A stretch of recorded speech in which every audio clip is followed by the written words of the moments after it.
So, friends, welcome to regular Saturday webinar of Mehta and Mehta. This time we are conducting, and I think this will be the last where we will be completing the series of issue of securities. And the king of issue of securities, IPO, is the last. And it's apt time for this webinar. As on today, as everyone knows, India is filled with IPO. Every day we get a news of some IPO. The companies are coming in IPO like anything, majority IPO, or I think all the IPO is getting successful. And post-issue listing is also majority of IPO is given a good valuation. In that atmosphere, this webinar on masterclass on issue of securities and insight into IPO is a really relevant. As everyone knows, Mehta and Mehta is involved in so many IPOs, and we thought that we should share this knowledge, and we should invite our own professional colleague having experience on this field to give insight into the practical aspect of IPO. We have with us today, the panelist, Mr. Ashik Joycer, is our own professional colleague. He is a senior associate with ICICI Securities Limited. With over 7 years of experience, he has advised on range of primary, secondary market security offering, including but not limited to IPO, FPO, QIP, OFS, right issue, buybacks. Some of the recent offerings in which he was involved as advisor was Vishal Mega Mart, Swiggy Limited, Ola Electric Mobility, Afcons, Premium Energies, Sansera Engineering, etc. He is a member of ICSI and holds bachelor degree in commerce and from University of Mumbai. Welcome, Mr. Asit. We will look for your practical aspect. Thanks for your time. We have with us, of course, Mr. Bala, our moderator, as everyone knows, and we have decided we will not introduce. And we have with us today our senior partner, Ms. Ashwini, who is also there today because she is also involved in IPO. So she will give also practical aspect wherever our inputs required. With us, we have Mr. Akshay Patel, who is member of ICI and ICSI and law graduate, and having experience in audit, taxation, corporate law, and extensive experience in compliance advisory, financial domain to add on his knowledge. And friends, today's presenter is Miss Pooja Bhagwat. I'm habitual to call her Sujata, and she is there since years with us. Friends, Pooja is involved in our all IPO, and she has in that practical knowledge of the practically handling all IPO at a ground level. So no other person is up for than Ms. Pooja. The people who knows Mehta and Mehta will surely know Pooja. I need not introduce, but she is associated with us since years and having vast experience in company law and RD process, NCLT process, and of course IPO process. Ms. Pooja is going to present today's presentation. Friends, IPO as such, we are today's in presentation covering companies. Of course, it has Companies Act, LODR, SEBI ICDR, security contract, and if the company is subject to sector specific, then sector specific law, various laws and rules and regulation applicable, but the right timing for IPO, that is crucial. And for that, when you should come, when you are ready for IPO. This IPO is very crucial for any country because it's a change in for the company, it's a very big event. Because it's like you are becoming available to public. Up till now, you were working for yourself, making profit for yourself, taking liberty of taking decision and making mistake and being responsible yourself. But when you enter into IPO, being public, so many public get involved with you. So many public investment money is with you. The company take on shoulders so much responsibility. And when such a huge fund is required and raised, you are entering, you otherwise as a corporate and businessman contribute to the development of the country and economy. But when you are in IPO and grow to that level, you become major contributor to the economy, to the life of so many people, because the growth of company will involve so many people, their remuneration, their family. It becomes a public image, and then you are involved with so many people. Everything you do should be transparent. Entire the character of the company get changed, what you were before IPO and after IPO. And that's why we especially give training to the company officers, directors, that what will be happening, what will be the impact of listing once you are listed, because entire character get changed, your outlook get changed, and so many people get involved in the growth of company and ultimately get. So with this such an important topic, I'll request Mr. Asik to say a few words on the topic, then Mr. Bala, and if Ashwini and Akshar wants to say a few words, and then Pooja can start the presentation. Over to Asik, please. Sure. Thanks, Dipti. Thanks, Dipti, for the kind words and for introducing me. Hi. So thanks again, Dipti, for introducing me. So capital markets, as you rightly mentioned, has seen a lot of boom after the COVID period mainly. So there was a time, I think around 8 to 10 years before, when there hardly used to be one or two IPOs or maximum three, four IPOs in a year. But since COVID, like after COVID, the number of IPOs have gone up to a very great extent.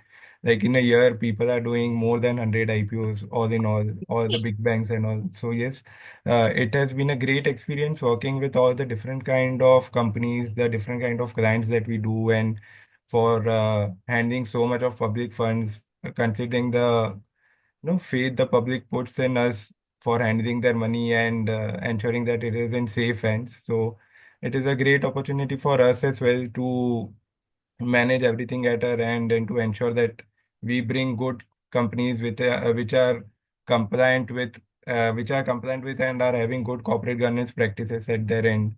So that is something that I would like to highlight for now. And yeah, I think that's it from my side for now. Aditi, I think Bala sir can take it from here. Yeah, thank you. Good morning to all of you. I have great pleasure in welcoming you all. As usual, Mehta and Mehta has been bringing a very relevant topic, which is of professional importance to all of us. As Tipti puts it very correctly, ever since the COVID started and our government of India started with the Atmanirbhar program, there are more entrepreneurs, not only the companies, but also startup companies, especially consists of the women entrepreneur, they are all entering into the market. What happens is, as Tripti puts it very clearly, the company's outlook totally changes.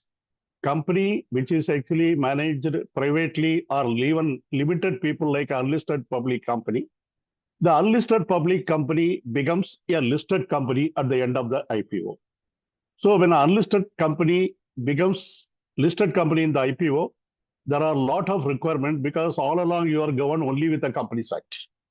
Now, once you get into market, when you raise the capital from the market, you are actually coming under the SEBI regulations and you are required to comply with many things. There are many compliance issues, your preparedness for IPO, your readiness. Because the day the stocks are listed in the stock exchanges, the compliance of LODR regulations start applicable. So that means from the IPO preparation point of view, there are a lot of preparatory work which will be actually involved. That means the readiness to comply with the LODR regulation when your stocks are getting listed, Before that, you share the framework with you. Various policies should be in place because public money is involved. So many things are actually involved. When you talk about the time frame, I think probably it ranges quite a lot of the time frame. I think our presenter is going to give you because preparatory work itself, the stage one, our preparedness to go for the IPO, that itself is a big job, which normally takes around 45 days to 60 days. And thereafter, everything goes on there. I think presenter is going to put it. I think today we will have a expert opinion from our presenter who is having a very, very practical knowledge, who has handled many, many IPOs. What are the practical situations? How do you overcome? What sort of the compliances will be called for? All those things will have his opinion, his support, his experiences shared with us. With this, I stop here actually. I think I'll ask Ashwini to say a few words because she is associated most of the IPOs which are handled by Mehta and Mehta. Over to Ashwini, please. Yes, thank you, sir. So as you rightly said, IPO is not only about raising capital, but it also comes along with a lot of challenges, including there is a lot of regulatory scrutiny that happens. There is a cost attached to every IPO. Further, once you go public, there is a pressure to meet public market expectations also. So though it gives significant returns, it also involves a lot of risk, and the people are not aware that they have to come with a lot of compliance beforehand and not once they get listed. So there is a lot of rush to list the companies, but the compliance part has also to be updated by the time you come for an IPO. So let's see how we can, Sujata madam, obviously Pooja madam will take it forward and I'll pitch in wherever required. But compliance is something which is a non-negotiable when you go for IPO.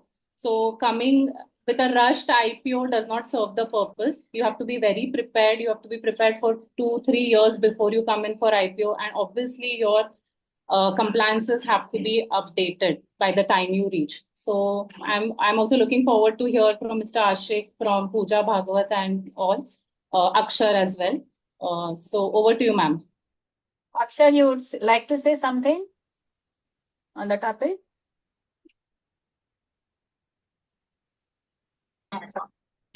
No, ma'am, we can go further. Like, we can start the presentation. Yeah. Okay.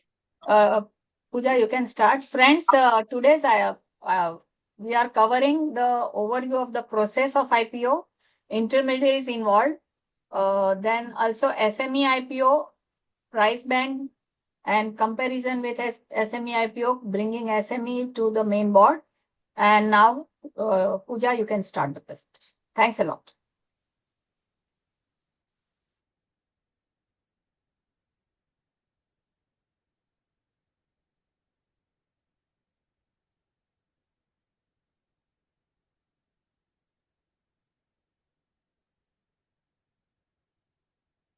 Hello everyone.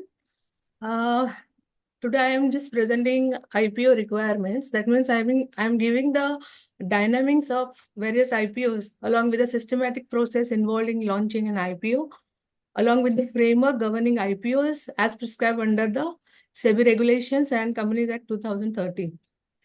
IPO is a journey. That means this is the journey of a company. Transition from private ownership to a public traded entity makes a significant milestone in its growth and in development. And the companies avails fundraising options through IPOs for various strategic reasons, such as financing business expansion. It can be joint venture, then modernization of plants or diversification, investing in new projects, repaying existing debts, for strengthening the balance sheet. It can be, these are the commonly observed reason for going for this option. Then IPO enhances a company's visibility, credibility, and market valuation, making it preferred route of accessing long-term capital. So now we will discuss the IPO. Now there are many issues under equity through which the company can raise the funds, out of which these are public issue, right issue, bonus issue, and private placement through preferential issue, qualified institutional placement. Today we are discussing IPO, which comes under public issues. There are the types of public issues are IPO and FPO. It can be fresh issue, offer for sale, or hybrid. That means offer for sale also and fresh issue also. Now IPO and FPO. Who can issue? Unlisted companies can initiate IPO. It can be fresh issue, offer for sale, or a hybrid.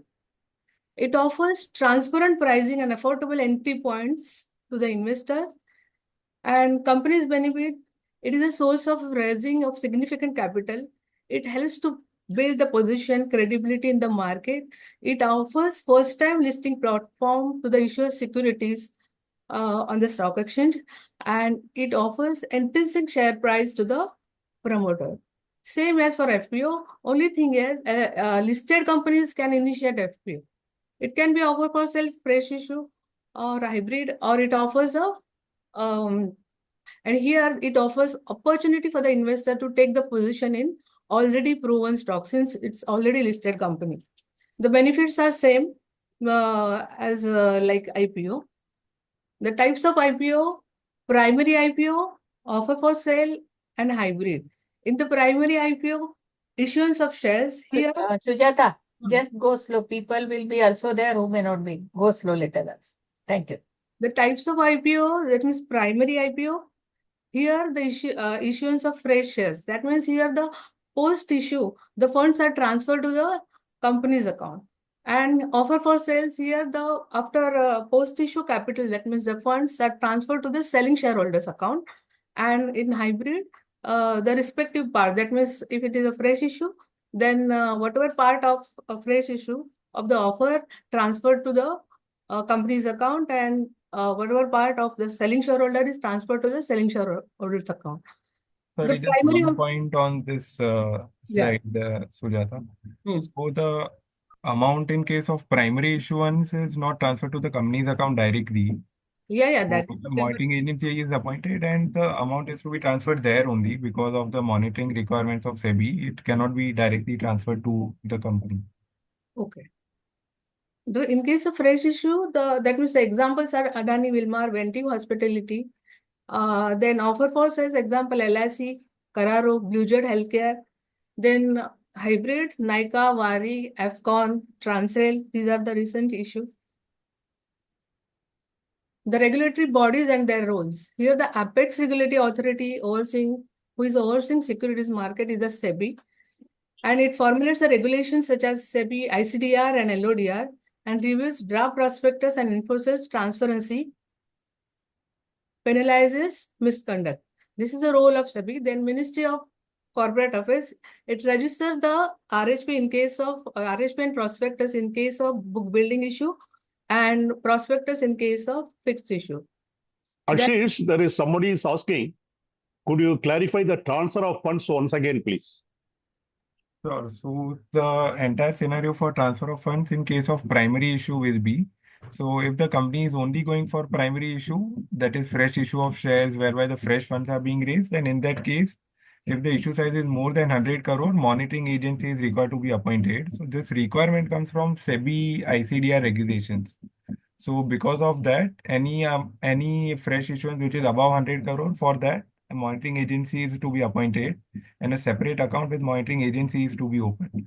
And after the issue is closed, an amount of the fresh issue after deducting the offer expenses are transferred to the monitoring account, and from there the company uses it towards the objects of the issue which they are mentioned in the offer document. Thank you. Yeah, go ahead, Sujat. Third is the stock exchange. It provides the listing platform and ensures that the listed entity complies with the listing requirements and ongoing disclosure norms. Now, these are the key regulations. SEBI Act 1992 empowers the SEBI to regulate and develop India's securities market. SEBI ICDR regulations governs issue of capital disclosure requirement, eligibility and pricing of IPOs. SEBI LODR regulations 2015 mandates listing obligations and disclosure requirement post-listing, including financial reporting. And the Companies Act 2013 governs company incorporation, prospectus requirement, section 2632, and board composition, etc. In this I particular would like case, to add here that SEBI prohibition of insider trading regulations also become applicable. Yeah. when you file the DRHP. So it's a proposed to be listed entity. From the point you file the DRHP till the time you're listed, it's already in place. So even the SDD and everything have to be complied with. So that is an additional SEBI regulation that becomes applicable. No, so I think Ashwini, there's one more change here. So SDT requirement, stock exchanges have recently started asking from the in-principle application checklist itself. But we can only say that the company is proposed to be listed once the RHP is filed. It does not apply from the stage of DRHP. Okay. We usually take it from the time when the RHP is filed. That is when the company is actually going public. So we have recently given a certificate at the time of RHP. Yeah. So SDD certificate. But then it is requirement assumed that arise- on that date it is applicable, correct? Sorry? So when you're giving that RHP certificate, it is assumed on that day it is in compliance. Yeah, on that day it is in compliance, but this requirement which you just said that at the state of DRHP, the certificate is to be issued. This is a very new requirement. Like this has been issued by exchanges very recently. Like you can say 1.5 months back. Okay, noted. That is a completely fresh requirement, but the proposed to be listed company will only come in in instance where we are going ahead with the RHP filing. Okay. One more thing here is to be noted. All the regulations which are actually listed below, the SEBI LODR regulation per se is not actually applicable at the time of the IPO, but once the stocks are get listed, LODR becomes applicable because it is for compliance of the LODR regulation. But the preparatory work, the day one onwards, you have to comply with it. Lot of things, the groundwork has to be done today before you go in IPO. That means your readiness to comply with it when the stock traded in the stock market. That is the whole idea here. So that is why the regulation is actually featuring here, because your preparedness is actually called for at the time of IPO. It is very, very important from the compliance point of view. Yeah.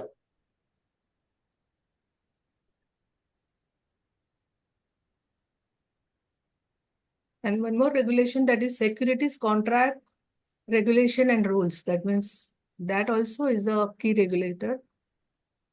Now IPO building blocks. When the company is planning for IPO, they need to first make a business plan, focus business plan for next 3 to 5 years, identifying clear the expansion opportunities and demonstrating the company's growth potential and future plans. Then they need to prepare a projected balance sheet in such a way that financial projected over the next few years need to flow in that from the business plan. Then Ashwini, somebody is asking, under the PIT regulations, under UPSC information is applicable, and what the stage the STD entries comes into effect. So Ashik has mentioned just now, before filing of RHP, at that time implementation should start. That is what I understand. Implementation. Yeah, Ashwini, that's correct. So we'll start the entries from before RHP filing, basically. So Ashik, does it mean that only entries will start then, but the PIT regulations will start post filing of DRHP? Is there a difference? No. PIT regulation will also start post RHP only. Okay. Like from RHP, the SDT requirement has to be complied, and after listing, the actual PIT regulations will be applicable. And before RHP, like from the date of from the date of kickoff till the time the RHP is filed, there is a silent period for which the publicity and publicity guidelines are basically circulated to the company, wherein the company has to comply with those guidelines, ensuring that they do not speak anything which is out of the DRHP. So they have to ensure that whatever information that goes in public once the DRHP has been filed is only limited to the information in the DRHP and not beyond that. Okay. Then the company has to conduct the financial, legal, and secretarial due diligence. Whatever non-compliance is there, we need to clean that non-compliance. That means by way of adjudication. In the case of secretarial account, we can go for adjudication or compounding, or any form filing is pending, we can file that form. And in case of legal also, we have to review all important legal agreements, litigation against the company, identification of directors, director-promoter group, directors and promoter group, then related party transactions, shareholding structure, everything we need to check. Then review of financial statement and ensure the accuracy. identify the tax issue which need to be resolved, then conduct the valuation of assets to confirm their value and condition existence and legal title, then identification and evaluation of key movers of the organization, then understand the market trends, industry and new technologies, research on competitors and threats, labor laws, IT systems, labor issues, understanding the issues related to IPR, the environment and other matters such as contractual documents, litigation, and ownership of intangible and movable assets. So these, Yes, sorry, Sujata. no, Ashwini.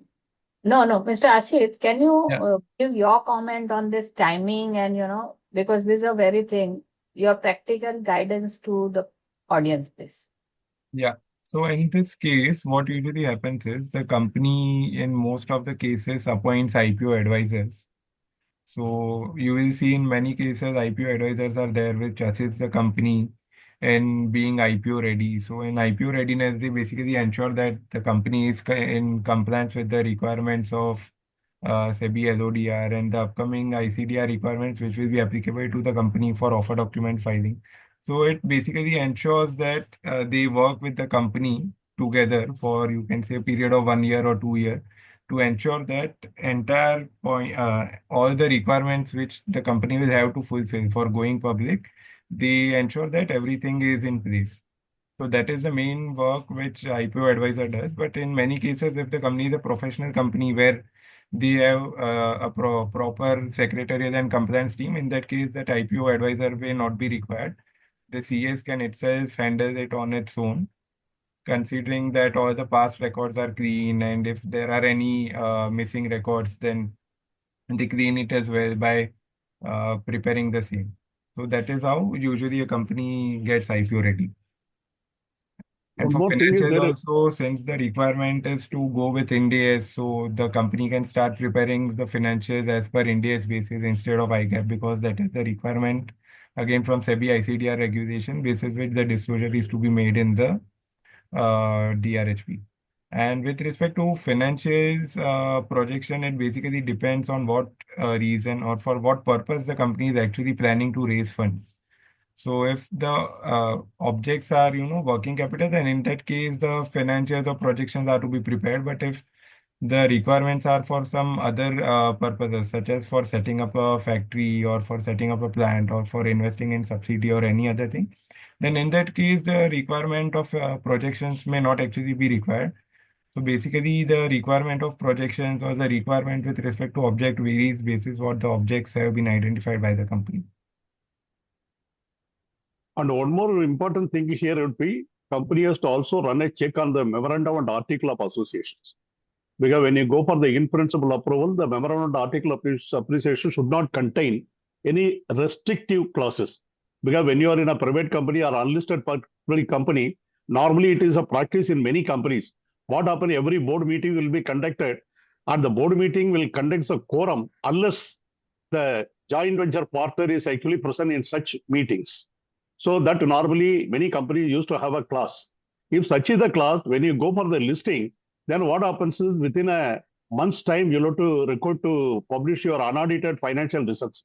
If that particular time, if this restricted clause come into the picture, if he is not able to attend the board meeting, then you will not be able to conduct the board meeting, you will not be able to comply with the requirement of publishing the result.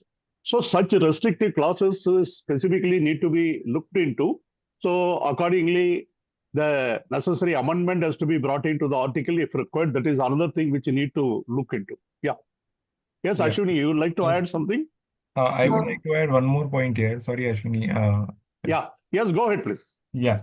So with respect to special rights, I think recently SEBI has been talking a lot about the special rights to the existing investors. So it also forms a part of the IPO readiness. Like once the company has started preparing the DRHP and once the company has initiated the process of going public.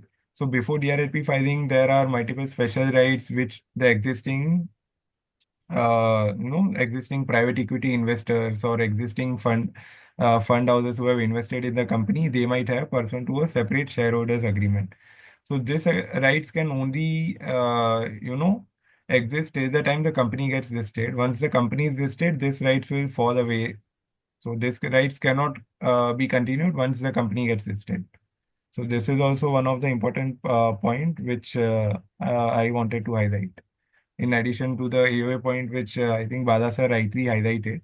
So at the time of DRHP, again, there are two sets of AOA. In the case of companies where there are big investors, they align it with their SHA.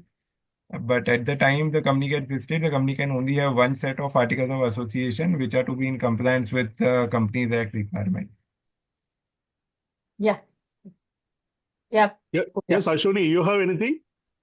No, so I wanted to speak on the readiness from the perspective of company secretary. Should I take it up now or how? Yeah, please take it. Yeah, please, please.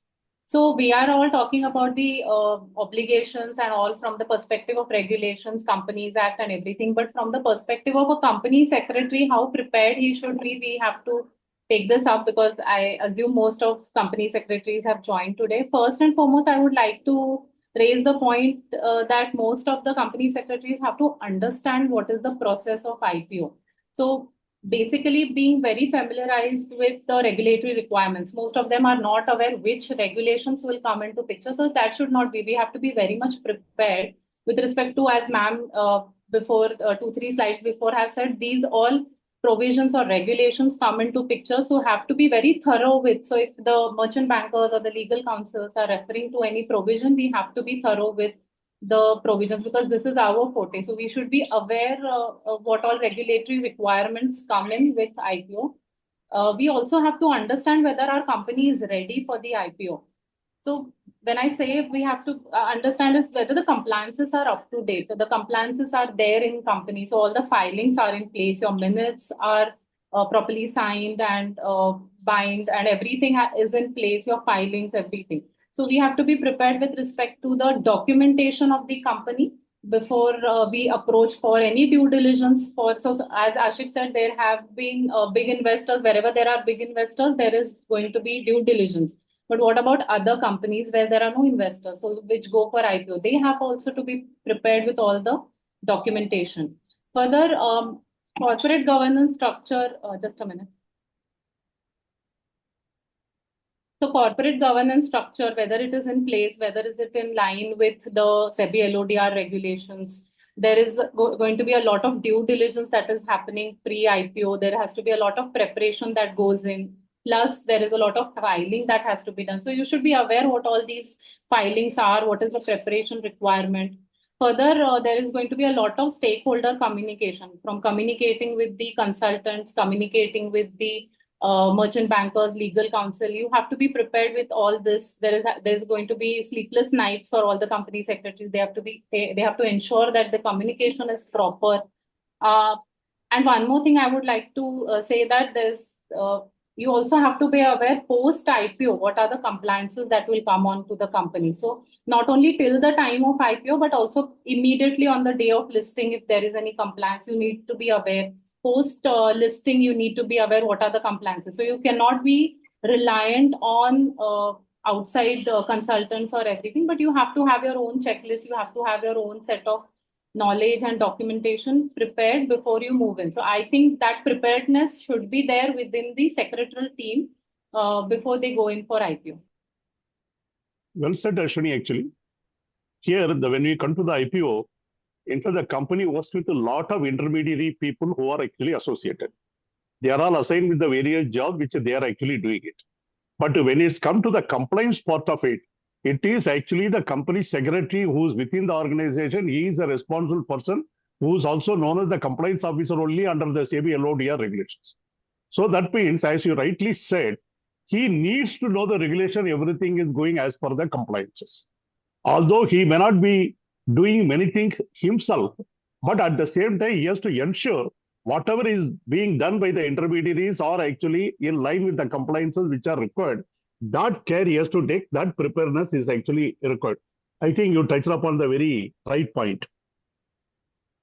Yeah, Ashwini, actually, that was a very correct point. So the main role, CS has to play a very significant role in the overall process when the company is doing the DRHP filing. So basically, CS is also considered as a one point of contact for entire, coordination purposes and all. And even at the time of filing with exchanges and BSE and NSE, it is the CS who has to ensure that the filings are done. So yes, definitely CS who are actually planning to join a company which is planning to go public, they will have lots of sleepless nights, not only for a few days, but it can even go on for months. But the Somebody has mentioned, experience, is 90 hours work week enough for companies no, going? I think that it will go beyond 90 hours is what I believe. Right. But it's definitely an experience worth Yeah, cherishing. lifetime experience. It's a very good experience all in all. Yeah, Because Ashwini, you said it very correctly because one thing is there. Maybe many of the company secretaries may not get the opportunity of handling the IPO, etc., and other thing and all, but the people who get this sort of a opportunity, definitely it involves a lot of work. As she's put it, it's a sleepless night. It is actually the tremendous pressure and keeping in touch, going on, understanding regulations, everything goes well. All the things are actually required to be there. One has to be very much prepared. It is lucky for the company secretary to have that sort of the experience. I would put it that way. Right. I'll And put that also, way, sorry, that CS has to gather the entire history of the company from incorporation. So you can imagine the pile of information CS department has to gather. So that's why. Yeah, Mr. Asif, please. yeah, including coordinating with all the different teams internally across the organization. So it actually becomes a difficult task for CS of a company which is planning to go public. But again, it gives them a lot of varied experience across departments internally. And also one more thing is why the company during DRHP stage is unlisted and LODR is not completely applicable at that stage, but the concept is that the company needs to be in ready to be listed form and hence compliance with LODR is required from the DRHP stage itself.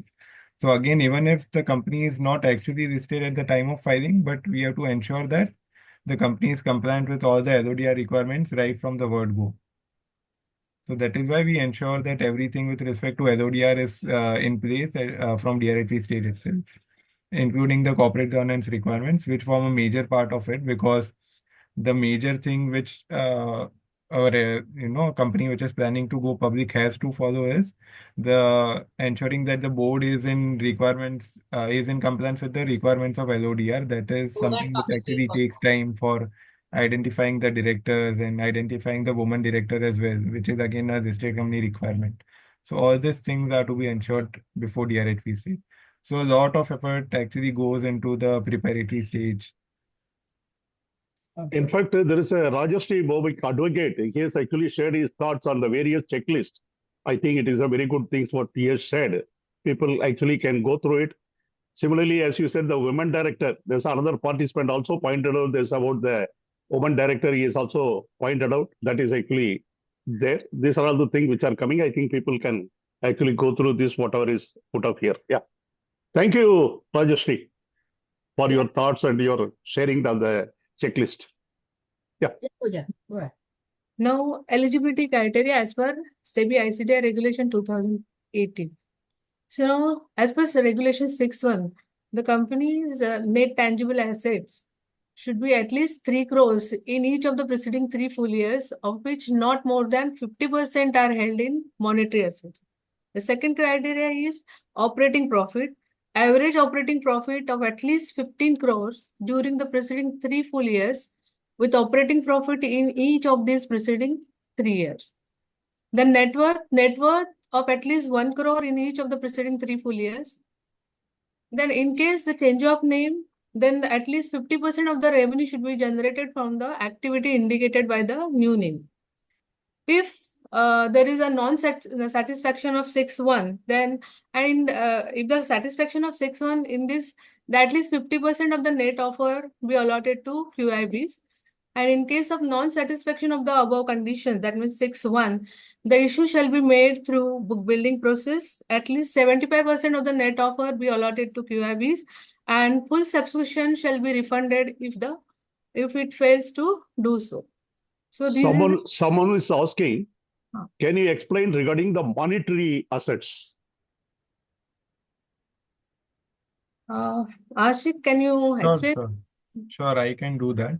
So Yeah. what monetary assets mean is basically it includes all the cash and cash in hand or the assets which are of fixed value. So if the company has monetary assets which are more than 50%, then in that case the company will have to ensure that they get it before DRHP less than 50%. Otherwise, they cannot go under 6.1 and they will have to go for 6.2. And with respect to average operating profit, one more point I think some question someone has asked that there should be average operating profit of at least 15 crores on a consolidated basis. So average operating profit, there are different ways in which this is calculated. So it basically varies from auditors to auditors. Some actually consider average operating calculate average operating profit basis EBITDA, some calculate basis EBIT. So for last 3 years on a consolidated basis it has to be 15 crore on an average basis, and individually in all the 3 years the operating profits should be positive. Like you cannot have loss on operating profit stage in any of the 3 years. There is someone is asking what will be the minimum percentage of the total That she is shares. covering, but there is other. What is the turnover criteria? I think Ashit, you have covered, no? Yeah, that I have covered. No, Are no, the here, investment in other entities are considered as monetary assets? Sorry. Investment in other entities are considered as monetary assets? No, that won't be considered as monetary assets. Only the cash or cash in hand or any liquid assets which the company holds, that will only be considered as monetary assets. yeah, someone is asking what will be the minimum percentage of the total share to the offer to public. Is there any rule of monetary wise issue? I think Sujata, you have covered it. Yeah. Yeah, it is there in the slide later on in the presentation. Acha, she is going to present. Yeah, Okay. Yeah. Yeah. So here And SME IPO also she is covering, then we'll take that. Yeah, Yeah. please. Okay, go ahead. These are the preliminary checkpoints as per SEBI Regulation 5.1. Then the issuer and the promoter group are not debarred from assessing the capital market by SEBI. The issuer, its promoter director are not willful defaulters. Then the promoters director of the issuer are not promoter director of a company which is debarred from accessing the capital market and fugitive economic offender. Fugitive economic offender means they have done the crime in one country and take the asylum in the another country. Then there are no outstanding convertible securities except outstanding options granting to employees, fully paid of outstanding convertible securities which are required to be converted on or before the date of filing of the RHP. All the specified securities held by the promoters are dematerialized from prior to filing of the offer document. Then all the existing partly paid up equity shares have been fully paid up. And the issuer has made firm financial arrangement of 75% of the stated means of the finance. And the amount of general corporate purposes shall not exceed 25% of the amount being raised by the issuer. These are the preliminary checkpoints as per the regulation. Ashik, you want to explain something on that? No, these are just the tick points which we have to ensure. So there is nothing as specific which we will have to explain here. These are just the tick points which the companies have to ensure that at the time of identifying the directors, none of them are debarred from accessing the capital market. So it's more of a background check which the company has to do before onboarding any of the directors. And if Many companies, they miss out the dematerials of the promoter shareholding. right. Very recently, there have been a couple of cases which has been taken up by the ROC, and where they have actually gone ahead with the IPO without a dematerialized of the promoters' shares, and they have been penalized left and right. So this care has to be taken. This is appearing here in the checklist. Yeah. On the previous slide, I think there are questions.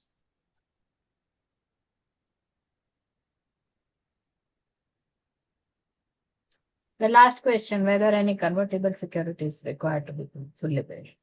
Yeah. The securities are to be fully paid. And if they are not, at least we have to ensure that before the RHP is filed, all the convertible securities are to be converted into equity shares. Only then the company can go ahead with the RHP filing. Very important, good question. Yeah. I think also there was one more query with respect to whether these requirements pertain to main board. So yes, these are only No, for the main board IPO requirement. SME is taken subsequently. yes, SME is coming in the last. That is the, she said we'll talk it about. Yeah. Also, what is firm financial commitment? Sorry? What is the firm financial commitment? 75% has to. Yeah. So for example, if the company is raising funds for an object, which basically includes, setting up a manufacturing facility, example. So if they are raising an amount of say 150 CR, so in that case, they need to ensure that whatever amount they are raising, the balance amount which they are not able. So for example, if the cost of that facility is 100, if they are raising only 50, then for the balance 50, at least 75%, they should have firm arrangements internally, whether by way of internal accruals or whether by way of bank loan or by any other manner. Someone is actually saying here another important Hmm. criteria is that none of the other companies where our directors are actually directors should be actually in default. Such directors cannot actually continue to be in the IPO company. Yeah, so such directors will have to step down from the IPO company, like the company which is planning to go for IPO. Okay. What if there are preference share in a company? Yeah, so the company can have preference shares and that is fine. I mean, that is just a preference share capital. Because he says if the preference share is there, whether it is required to be redeemed or something. Yeah. Yeah, no, so only the CCPS or compulsory convertible preference shares which are issued to the, private equity investors, they basically come in by way of issuance of CCPS. So those shares are to be converted. Yeah. Go ahead, please. Then stock exchange requirement, post-issue paid-up capital should be 10 crore, issue size should be minimum 10 crore, market capitalization minimum 25 crore. And for the NSE, post-issue capital 10 crore minimum, market capitalization 25 crore minimum. Then no disciplinary actions by stock exchange and any other regulatories in last 3 years. Then company has to give the details of litigation of issuer, promoter group companies promoted by the promoter for the last 3 years, and the track record of the directors along with the redressal mechanism. This is the stock exchange requirement. Yeah, so again, these are again the eligibility points which Pooja, the company has to ensure before going public. So this also forms a part of, this also comes under the readiness where the company has to ensure that these basic requirements are fulfilled. And one more thing that I would like to highlight is there's this 10 crore paid up capital has to be on a post-issue basis and it is not required to be 10 crore at the time of filing DRHP, but on the date of listing, it has to be 10 crore. Mr. Asif, just say a few words on market capitalization. There will be people who must have not handled IPO, so just few words. Yeah, so after listing, once the company gets listed and the issue is in place, the market capitalization after listing should be more than 25 crores. So what market capitalization means is that the total number of shares that the company has issued by way of IPO, that has to be multiplied with the IPO price and not the face value. So that's how we derive market capitalization, which in our case should be more than 25 crore. If it is going below 25 crore, then we will not be able to go for a main board IPO. Oh, So thank market you. capitalization basically means that the product of all the existing shares that will be in place after listing multiplied by the issue price should be about 25 crore, which usually is the case in IPO. Oh, thank you. Somebody is asking a question. In case of Yeah. the existing CCPs, if the SSA classes are not allowing for any conversion, should the company follow SSA classes? No, so in that case, whenever there are private equity investors onboarded, in that case, we do enter into waiver and amendment agreement, pursuant to which the clauses which can become hindrances for an IPO are either waived till the time the company gets listed, or are either deleted as per the SEBI requirement. Okay. Issue size should be 5 crore for accommodate the small companies. Small So that company means, will take later, no, Mr. yeah, Pala? okay. Then somebody is putting income tax demand notice pending is a part of the regulatory authorities notice. Please explain this. Sorry, can you come again on that point? Income tax demand notice pending is a part of the regulatory authorities notice. Please explain this. So all the income tax related notices and everything are to be disclosed. There is nothing specific that we have to do anything, but there is a separate section on litigation which forms a part of the DRHP. So whatever materiality threshold the company, whatever materiality threshold the company has decided basis the materiality policy which the company will adopt for IPO. If any case with respect to income tax or civil litigation or criminal litigation, if it is falling below that threshold, then the disclosure of that case is not required. But if it is going above that, then only that case will require disclosure. Yeah, Pooja. And somebody has put actually on the market capitalization, the issue price is actually determined only after the price discovery. Then how can we actually find the eligibility? Sorry, can you come back on that question again? I missed you in between. The issue price Hmm. is actually determined only after the price discovery. Right. Then how can we actually find out the eligibility? So for eligibility, issue price is not required, no? And if we just saw 6.1 A, B, and C and 6.2, so we did not mention anything about the issue price at that stage. Okay. And the companies which usually come in main board, they already have an existing valuation reports in their end, basis which we can identify that, of course, if they are planning to go for an IPO of more than, if 100 crore, 500 crore, they definitely already fulfill the requirements of this market capitalization thing. Okay. Pooja, you can go. The others are for LODR, post-issue compliance. We can't give LODR. We have had a separate session on LODR. No, not only that, somebody is saying LODR compliance immediately after that. There is no question of immediately on the day one, you are on the listing, your readiness to be LODR compliances, ongoing basis, LODR compliances has to be done. There is nothing on immediate after it can wait and all these things. There is no question. You should have the ready checklist from the day one onwards, you have to comply with it. Yeah. Yeah, Pooja, go ahead. This is the roadmap of IPO, the unlisted company. First, the compilation of information. Company has to compile all the documents, that means, and create a data room in that for legal, financial, litigation details, everything. That means all the records, registers need to collect. Then appointment of merchant bankers and other advisors, due diligence process, review of offer document, preparation of restated financial statement, including auditors, auditor report, capital structure, and other certificates. This is a stage one, and for this, at least 45 to 60 days required minimum time. Then stage two is filing of draft offer document with SEBI, uploading the offer document with exchanges. Then SEBI will give the comments and respond to SEBI comments. Then updation of offer document. Then filing of RHP with Register of Companies is the stage two. Stage three is pre-deal investor education information for roadshows, getting anchor investment, launch of IPO, receiving bids or application, closure of IPO, and filing of prospectus with the Register of Companies. This is a stage three. We will discuss this in detail later on in the later slide. Then stage four is allocation and allotment, obtain listing approvals and listing on the stock exchange. And then the company becomes listed. This is a roadmap of the IPO. I have a question with Ashwini and Ashish.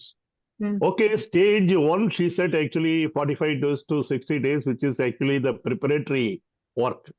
But once you start filing the draft RHP offer documents at the stage two, Right. stage two to stage four, that means the company become from unlisted to listed company. What is the ideal time, having into consideration, SEBI coming back within 30 days, we refile the documentation, again conducting the roadshow, etc. Ideally, if everything goes well, what is the time frame from stage to stage four in terms of days? Yeah. So once the DRHP is filed, SEBI usually issues interim observations. That is the first set of observations wherein they ask for queries and any clarification within 30 days. It is again coming from ICDR requirements where the SEBI is required to, ask the initial set of observation within the first 30 days. Subsequently, usually SEBI takes anywhere between 90 to 120 days to issue the final set of observations. So once the final set of observations are in place, only after that the marketing phase starts. And our marketing phase usually takes 1 to 2 months. And after the marketing phase of 1 to 2 months is over, after that the issue can be done. So all in all, you can say 3 to 5 months. In case of government companies, of course, the final observation, that is the final approval from SEBI for the DRHP comes in, you can say 30 or 45 days since it's a government company. But there have also been cases where SEBI has, given approval after a period of 1 year. Say, for example, there was one IPO of Go Digit which happened last year. So in that case, the approval, since it was an insurance company, the approval of IRDA is also required in that case. So there, till the time the company did not receive IRDA approval for going public, till that time SEBI also did not issue go ahead for the IPO. So that actually went for more than a year. So basically, average time is anywhere between 90 to 120 days if everything is compliant, and if the company is not required to obtain approval from other regulators, or if there are not any complications, that in that case we can get the final observation between 90 to 120 days, but otherwise it can go beyond. And after that, you can add 1 or 2 months for marketing, and after that, if the demand is in place, then everything can be closed right away. But if the demand is not in place, say for example, the SEBI observations, SEBI has issued final observation which are valid for 12 months. But if the company is not able to gather investor demand in that 12 months, then in that case, the SEBI observation will expire and the company will not be able to go public. So again, all these are very case-to-case scenarios basis the public demand, and basis how if the company is also required to, uh, obtain approval from other regulators or not. So multiple regulators are also involved. But all in all, you can say on an average 3 to 5 months. Yeah. The second Somebody stage, has, the second stage of the filing of the DRHP, Yeah. is it necessary to take all the director to act as a director and consent of the directors?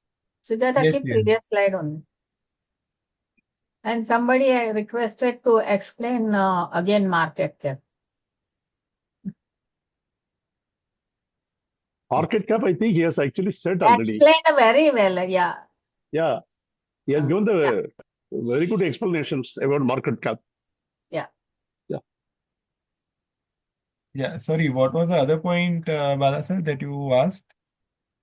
No, he says Hmm. the second stage of the filing of the DRHP, Yeah. is it necessary to take the director to act as a director? That means the consent of all the directors. Yeah, consent is not only to be obtained from directors, but it has to be obtained from all the intermediaries whose names are going in the DRHP. So, for example, if the company is in any kind of service business also, then all the clients to whom the company provides service, and if they are big clients, and if the company wants to mention their name in the DRHP, then their consent is also required. Consent from BRLMs is also required. Consent from bankers, like the banks from whom the company does day-to-day work, from whom they obtain day-to-day facilities, from them also the consent is required. And consent is also required from CFO, CS, then the key managerial personnel, senior managerial personnel, everyone. From all the parties, we need consent. Not only it is not only limited to directors, and we will also include promoter and promoter group whose names are getting covered in the DRHP. They will also have to provide the consent. In the And at due diligence, subsequent yes, please. subsequent stages, we also appoint other parties like monitoring agencies or sponsor banks. We have to approve. We have to get consent from from them as well. And at the DRHP stage, we also include the name of the legal counsel. So even for mentioning that name, we have to take consent from legal counsels as well. And any other third party whose name company wishes to mention in the DRHP, we have to take consent from them. So without consent, we cannot mention any name in the document. What is the difference between DRHP and the offer document mentioned in stage 2? So DRHP is the draft offer document, and offer document is the red herring prospectus and the prospectus. So DRHP is just the initial document on which the SEBI will give approval, and once we have approval from SEBI on the DRHP, only after that we file the final offer document. So in DRHP we do not mention the dates or when the issue is open and the price and all. In RHP we usually mention the dates when the issue will be open. So once the company files RHP, it means the company will be launching the IPO. And in prospectus, the final price is mentioned. So again, here the other question that can be raised is how do we get to know the price between RHP and prospectus? So in that case, after the RHP is filed, the company publishes a price band advertisement, which is again approved by SEBI before it is published in the public domain. And basis that price band advertisement, the issue is opened in case of book trading issue. Somebody has put a question, how to act the non-compliance of the company done previously. I think Sujata is very well explained actually. When any non-compliances which is actually done by the company in the past, either you have to go for the adjudication or you have to go for the compounding, wherever possible you can go for the condonation. But Right. everything is to be set right one way or other. With a non-compliances, you cannot go. So Right. So there cannot be any non-compliances, and the company will have to ensure that all the past compliances are cleaned up, basically. yeah, So wherever either they it have to apply for compounding or wherever they have to apply for adjudication or anything, they have to do that. And till yeah. the time these cases are open, I think we cannot go ahead with the filing as well. Yeah, that is right. Appropriate action, it depends upon the case-to-case basis. Where to go for condonation, where to go for adjudication, where to go for compounding. Right. All those cases will depend upon. We cannot generally give an answer how to do it or something. But she has already explained this. Yeah. In case of the penalty section is there, then we have to go for adjudication. And in case of fine, we have to go for compounding.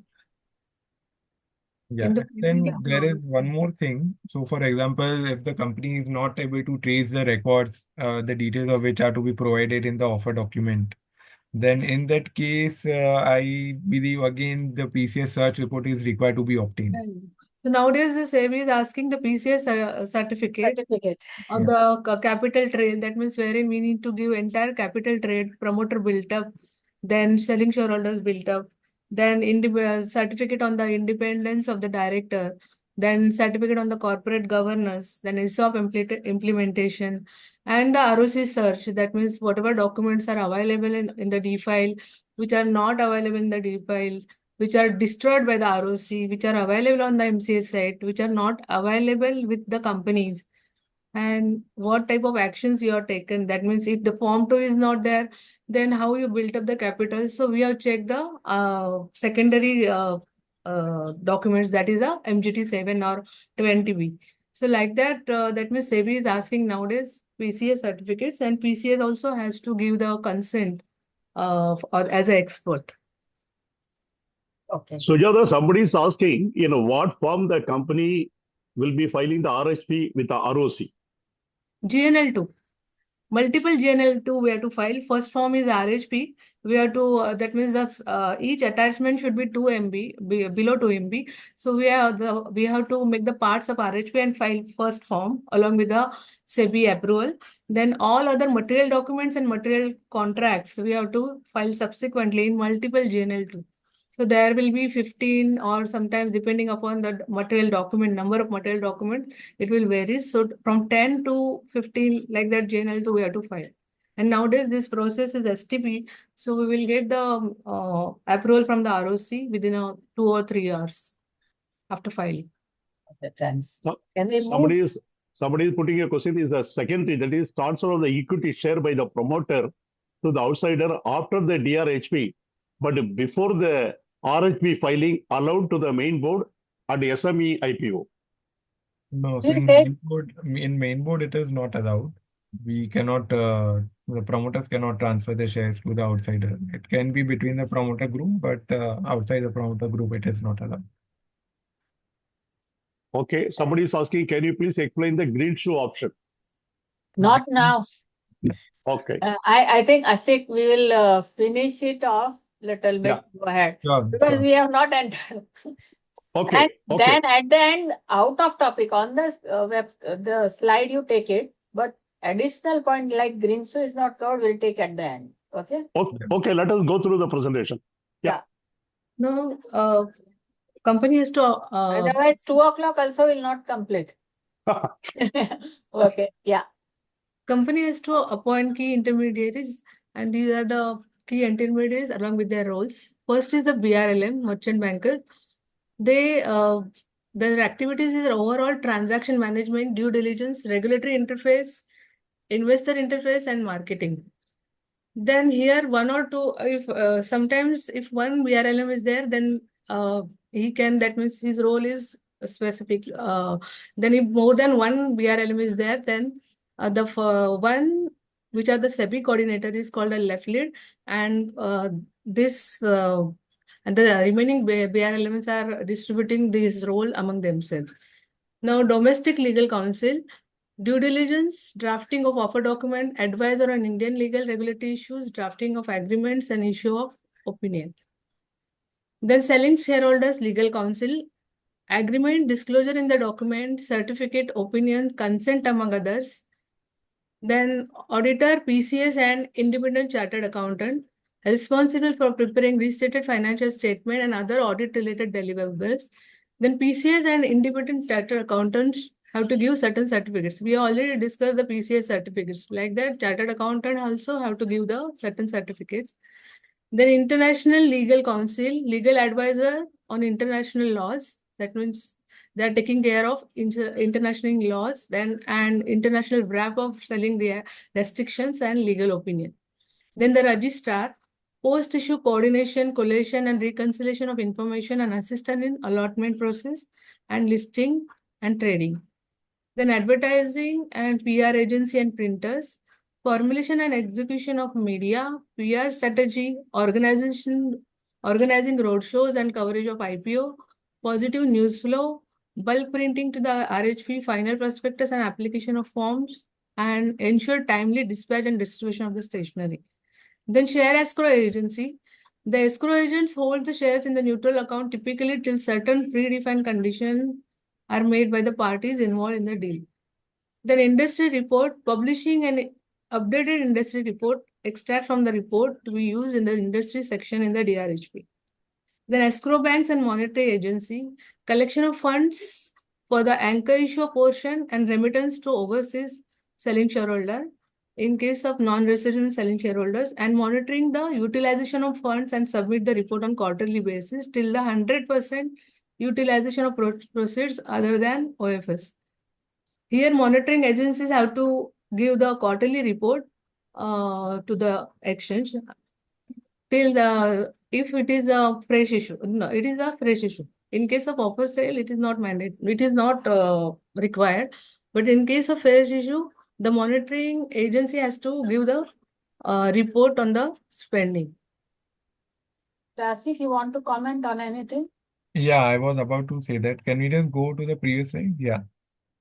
So these are basically the key intermediaries who play an important and significant role for shaping up the actual DRHP. And so the domestic legal counsels will be right from the day of kickoff, along with the BRLMs, and other intermediaries are appointed as and when required. However, independent chartered accountant is usually appointed for issuing certificates, which the Big Four chartered accountants don't issue. If the company has a statutory auditor, which is not a Big Four, then in that case, we might not require an independent chartered accountant because they may issue all the certificates. But if the company has any statutory auditor which belongs to one of the Big Four, then in that case, we have to go with the independent chartered accountant. Other than that, I think all other intermediaries, Pooja has covered very well. So I don't think I need to go much in detail there. Oh, next. The promoter have influence over the company, which many at times may not be in the interest of stakeholders. Therefore, it becomes all important to regulate their contribution and lock in, etc. So now, who is promoter? The person who is named as such in offer document or identified in the annual return. Person who has control over the affairs of the issuer directly or indirectly as a shareholder or director or otherwise. Person in accordance with whose advice, directions or instruction directors are accustomed to act. The person who is acting merely in a professional capacity is not a promoter. Then a financial institution, scheduled commercial bank, foreign portfolio investors, mutual fund, venture capital fund, alternative investment fund, foreign venture capital investor, and insurance company holding 20% or more of the equity shares capital is not considered as a promoter. Now, what is promoter group? Upon listing, it is essential to capture the holding by common group of persons, entities, and disclosing the interrelationship within a group. The promoter or its immediate relative of the promoter, or in case of promoter is a body corporate, subsidiary, or a holding company of such body corporate in which the promoter holds 20% or more than equity share capital, body corporate which holds 20% or more of the equity share capital of the promoter, body corporate in which a group of individual or companies acting in concert hold 20% or more of the equity share capital, and such group of individual or companies also holds 20% or more of the equity share capital of the issuer and are also acting in concert. Then in case of promoter is an individual, then the body corporate in which 20% or more of the equity share capital is held by the promoter or an immediate relative of the promoter. Then second, body corporate in which a body corporate as provided above holds 20% or more of the equity share capital. Then firm or HUF in which the promoter or anyone or more of their relative is a member. Then HUF or firm in which the aggregate share of the promoter and their member equal to or more than 20% of the total capital. Now, minimum contribution, promoter's contribution. So promoter shall satisfy following requirement at least 1 day prior to the opening of the issue, holds at least 20% of the post-issue capital. There is exception in case of if the promoter is not identifiable, there is exception. Then eligible securities, the equity shares, special rights equity shares, convertible securities are eligible securities. Then lock-in period is minimum contribution 3 years from the commencement of commercial production or allotment in IPO, whichever is later. In case of excess of minimum contribution, 1 year from the date of allotment in IPO. Securities required for consideration other than cash from bonus issue during the last 3 years are they considered as ineligible securities. Securities acquired, securities pledged with any creditors are also called as ineligible securities. Then lock-in. At least 20% post IPO paid up capital to be locked in 18 months from the date of IPO allotment by the promoters toward promoter contribution. If capital expenditure equal to 3 years, then entire pre-issue holding in addition to the promoter contribution to be locked in 6 months for allotment under IPO if capital expenditure equal to 1 year. In case such shares have resulted pursuant to conversion of fully paid up compulsory convertible securities, the holding period of such convertible securities be considered for the purpose of calculation of said period. Shares allotted to employees under ESOP or ESPS prior to the IPO along with the requisite disclosure shall be free from lock-in. Yeah, so just one point on the ESOP related point which are free from lock-in. So any shares which the company allots to the employees, whether the past employees or the current employees by way of ESOP, those shares will not be eligible. Those shares will be free from lock-in. Those shares will not be required to form a part of the lock-in. So those shares can be sold by the employees right at the day of listing as well.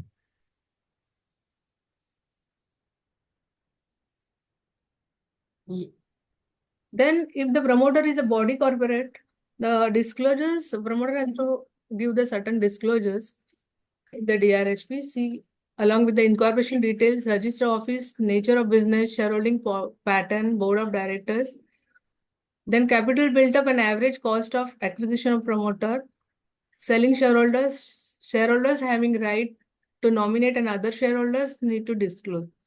Disclosure related to promoter group as per SEBI ICDR regulation Then PAN, bank account number, registration details to be shared with the stock exchange, identification of group companies based on related party transaction and disclosure of information of the same.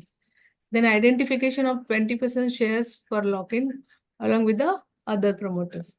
These disclosures we need to, with respect to promoter, we need to mention in the DRHP. Now the corporate governance requirement. If the chairman of the board is executive director or a promoter nominee, then board should have at least 50% independent directors. If the chairman of the board is non-executive director and also not a promoter of a promoter group, board should have at least 1/3 of independent directors. Subject to not less than 50% of board comprising of non-executive directors. As per the Companies Act 2013 and the listing regulation, the board also needs to have a woman director. Now there has to be certain committee. Pooja, there are many questions as regards lock-in period. Mr. Bala, you will take? Rashik will do. No, the questions I'm talking.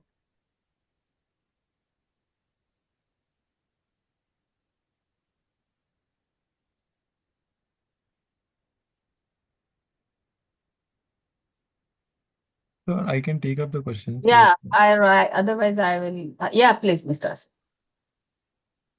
So Bala sir, you're speaking on mute.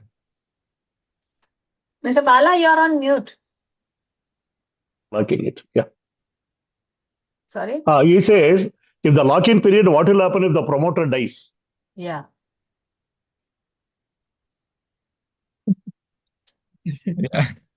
Yeah, good question. But I think the shares of the promoter in that case will be transferred to the legal head, and then the lock-in will continue. But the shares will definitely be under lock-in. Yeah. How can the convertible security be added when they are not allowed to be continued? Please explain the lock-in provision. Yeah, so the lock-in takes place after the issue is closed. So, for example, the issue is closing on 11th of January. So, the lock-in process will be initiated on 12th of January. And this actually happens after RHP. All the convertible securities are to be converted before RHP. So, in that case, we will not have any convertible securities at the time when we will be going for the lock-in. We will only be having the equity shares, and that's how the shares will be locked in. Somebody asking a question to you, overall, what will be the expenditure till the completion of the IPO? So expenditure varies basically. The smaller the issue size, the higher the percentage can be. So in some IPOs of 500 crore, we have seen an expense of, you can say, 10% of the issue size.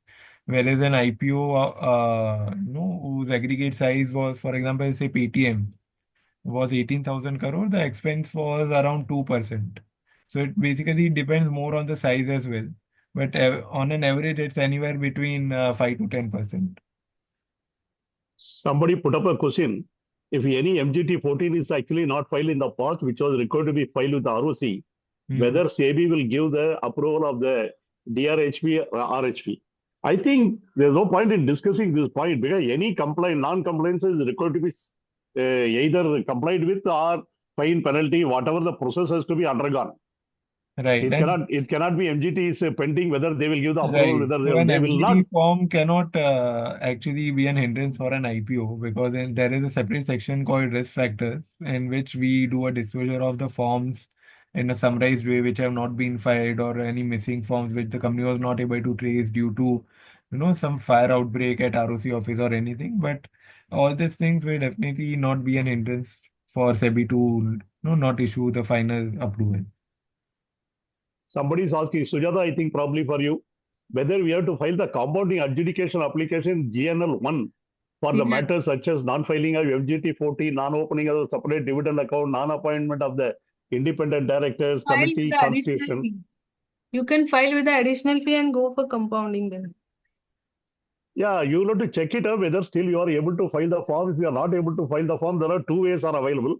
One is actually Now you we can can seek able for. to file the form even after that means prior to 10 years. We can able to.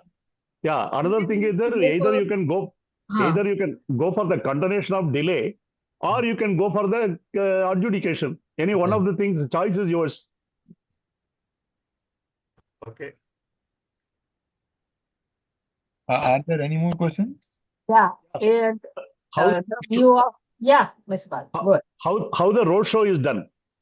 So roadshow basically the management team along with the representatives of the BRLMs, they travel to so the BRLMs basically how it starts is BRLMs basically split the number of investors which are across the territories, and then the which investor will be picked up by which BRLM is finalized. After that the meetings are set up by that BRLM for the investors which they have picked, and then the management of the company, which basically includes promoters and CFO, they go and meet the investors along with the BRLM's representative. That's how a roadshow happens. Is the legal due diligence report is mandatory to be given by the practicing company secretary other than its certificate? No, legal DD report is not a mandatory thing, but it is more of a diligence-based backup which the merchant bankers and the BRLMs take. Is the International Legal Council is mandatory to be appointed? No, international legal counsel. So there are two types of deals. One is Reg S deal and one is 144A deal. So for 144A deal, we will need international legal counsel. So what is 144A deal? 144A deal means a deal which will be marketed in United States. If the deal is not being marketed in United States, then in that case, we term that deal as a regulation S deal. So in case of regulation S deal, international legal counsel is not mandatory. But in case of a deal which falls under 144A, which will be marketed in the United States, in that case, ILC is mandatory. If the audit committee is not formed within the time frame given in the act, Mr. then what is Bala, all non-compliances question, one after other will come. So I think Yeah. they have to make good. We are Just not a doing. simple, yeah. just Yeah, one yeah. simple thing that I would like to say is, till the time the company is not IPO ready, or they have not done all they have not fulfilled all the compliance of LODR which are required for making the company IPO ready, till the time DRHP will only not be filed. Yeah. So So I all think that should solve all the I, questions. I think there are many questions which have been asked, compounding, adjudication, and all the things. There's no point in taking up all these questions. As now I rightly think said here, all the non-compliances has to be set right either this way or that way. And Sujata has very nicely explained. Wherever the penalty are involved, it is adjudication. Wherever the fines is involved, it is actually the compounding. That point she has made it very clearly, I think. Yeah. I think we'll go ahead with the presentation. Because it is, yeah. here it is there in case of lock-in shares, whether any securities need to be excluded, shares issued for consideration other than cash. Sorry. In case of lock-in shares, whether any securities needs to be excluded, shares issued for consideration other than cash. Yeah. So can we move to that slide in which we have covered that? Yeah, it is there. Sujata, you can take up the slide, Yeah. ineligible securities. Ineligible security slide was there. Yeah. Yeah. So any securities as mentioned here, securities which are acquired for consideration other than cash from bonus issue during last 3 years. So other than bonus issue will basically include securities issued out of revaluation reserves or any other reserve, capital reserve. Those securities will not be eligible. And for securities to be eligible to be a part of lock-in, the shares have to be held for a minimum period of 1 year before the DRHP filing. So if I'm filing DRHP today, then securities which have been held by me at least for more than 1 year, only those securities will be eligible for lock-in. And any bonus issuance done on those shares will be eligible. So for if I'm filing DRHP today and if I have acquired any securities in the last 6 months and if any bonus shares are being done on those securities, then that will not be eligible. But securities which I have held for a period of 1 year, any bonus or split that is happening on that shares, those shares will be eligible. Can you please elaborate on the ESOP prior to the IPO lock-in? Sorry, I think this question is not very clear. No. What he's saying, Hmm. can you elaborate ESOP prior to the IPO lock-in. That means, as you That rightly lock-in. said, before the IPO is gone, if the ESOP has been given, whether that will cover under lock-in or not. I think you No, explained actually in the no, past. no, it will not. It will not be covered. No, ESOP It is shares are covered in exempt. the Because, slide only. yeah, it This will be lock-in. actually from the fresh issue. With the past issue, lock-in will not be applicable. That you said actually. Yeah. Right, yeah. Yes, Yeah. go ahead, Sujata. In certain committees of the board, as per SEBI LODR regulation, then audit committee has to be there, at least 3 members of which 2/3 to be independent, at least 1 director to have financial and accounting knowledge, then committee of the chairman to be an independent director. Then second is the stakeholder relationship committee. Here the chairman to be a non-executive director, and redressal of shareholders and investor complaints, their role. This Sorry, Pooja, there's one point. I think these are just the LODR compliances, which I think we again covered, right, in previous slide. So do you want to go word by word here? a nomination nomination committee, risk Yeah. management committee. Yeah, just name the committee and we can go. That should be there. Then other corporate governance consideration, all independent directors to be appointed or reappointed in terms of Companies Act 2013. Compliance with norms of related party transaction under the listing regulation. All related party transaction to be approved by audit committee. High value related party transaction to be approved by shareholders resolution. And there has to be a policy on visual mechanism, insider trading, disclosure norms as per the SEBI LOD. Dipti, I don't know. Somebody is putting a question. Can this webinar be saved for watching later? YouTube, it will be uploaded, no? Anytime, every Yeah, time. because they in can fact, access. the recorded webinar will be disseminated via the YouTube. You can always watch. It will be on YouTube after some time, after 8-10 days. Okay. Yeah. No, Yes, go ahead, sir. Go IPO ahead, Sujata. it's a conduct board meeting, approve the issue, constitute the subcommittee, appoint intermediaries and compliance officer, term of offer, and adopt memorandum article of association. Then appoint 1 or more merchant bankers as a lead manager. At least 1 lead manager shall not be an associate of the issuer. If any of the lead manager is an associate of the issuer, it shall disclose itself as an associate and its role shall be limited to respect to marketing of the issue. So it is one point in point number 1 where we have said that conduct a board meeting to approve the issue.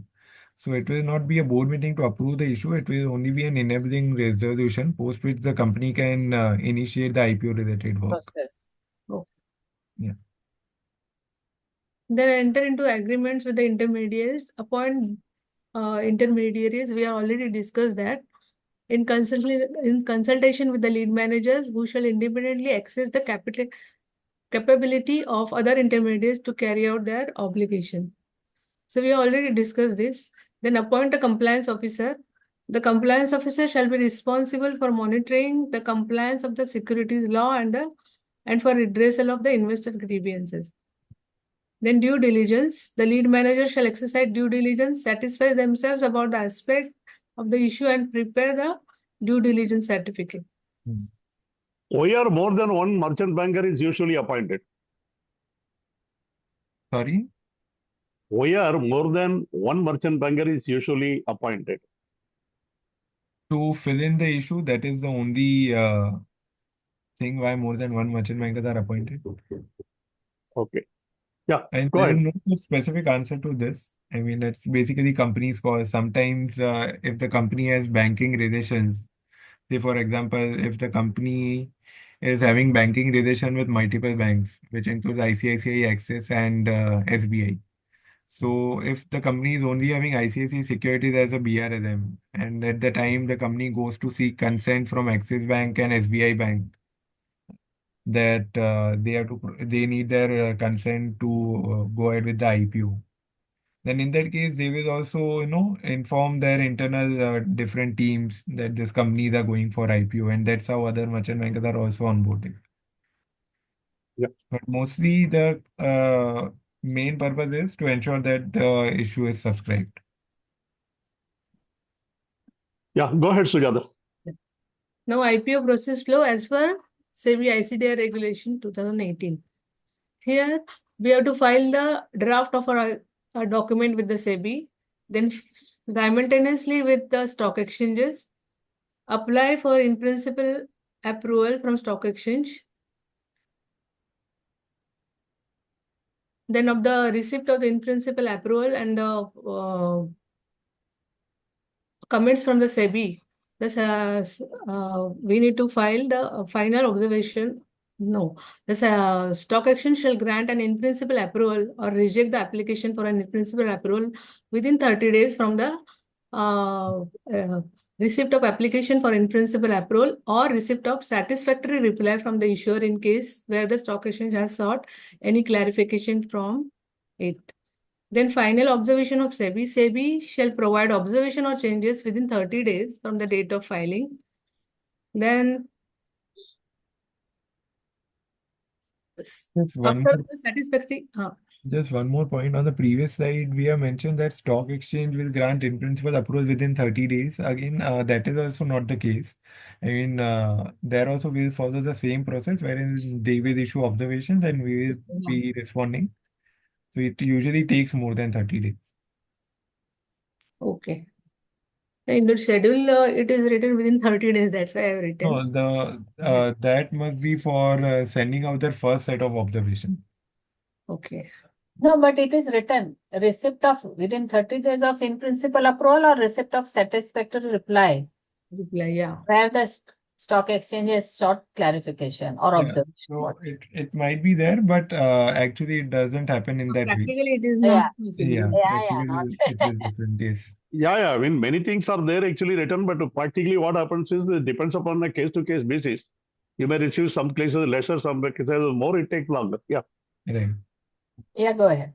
SEBI also shall provide observation within 30 days on the receipt of the draft of our agreement or receipt of satisfactory reply from the lead manager. Here also the time is, I think. Yeah. So here, this time of 30 days is for the first set of observation which SEBI has to issue, not the final approval. So SEBI will issue multiple observations. So the initial set of observations are termed as interim observations, and the SEBI approval observations are termed as final observations. Somebody has actually asked, what was the recent circular of the SEBI regarding the simultaneous submission of depository documents along with the DRHP post 1st January? Sorry, can you come back on that question again? What was the What was the what was the recent Okay, circular yeah, understood. of SEBI? So now the merchant bankers, so yeah, so this is a new circular which has come in force recently. This is the repository thing wherein the BRLMs have to upload the data or the backup data. Like for example, all the due diligence that we do for that, all the backup that we obtain from the company, all that we have to upload on the SEBI portal along with the DRHP. Can proceed of the IPO be used to pay the IPO expenses, including the legal fees, etc.? Yes, all the expenses with respect to IPO are borne from the IPO amount only.